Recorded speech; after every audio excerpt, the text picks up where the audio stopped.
Warahmatullahi wabarakatuh. Abdi nyungkeun hapunten Bapak Kepala Sakola miwah Bapak Guru anu dipihormat.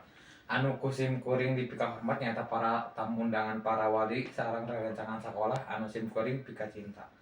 Langkung ti payun hayu urang sanggakeun puji sareng syukur ka Gusti Nu Maha Suci anu parantos mamperan kasehatan jasmani sareng rohani dugi ka datang ieu saderek sadaya tiasa ngaleuhan uleman sing kuring dina acara perpisahan siswa kelas 8. Kadua mugia salamina salawat salam mugi tetep dilimpahkeun ka Kanjeng Nabi Muhammad sallallahu alaihi wasallam.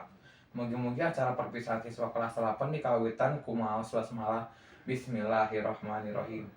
Mugia Allah mampirkeun kaberkahan supados ieu acara tiasa lancar tur lengkap.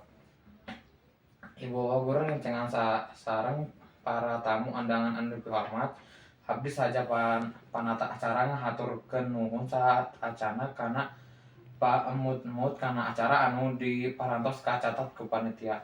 Dibuka ku bacaan basmalah babareng parantos dilaksanakeun laras bacaan ayat-ayat suci Al-Qur'an. Acara salajengna ngarespon biantara ti Bapak Sakola tanggapan wacana ti siswa kelas 8 jeung patalina respon wacana ti kelas 8.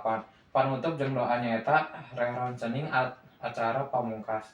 Anu dipikahormat para bapak miwah para hadirin anu dipikahormat ieu acara perpisahan murid kelas 8 siang dina waktos ieu kanggo rerencangan acara salajengna nyaeta maos ayat suci Al-Qur'an ka para anu geus ditangtukeun pikeun minuhun tujuan dina spasi jeung waktu. Sakitu seueurna acara perpisahan kelas 8 nyuwunkeun hapunten upami aya katepatan. Wassalamualaikum warahmatullahi wabarakatuh.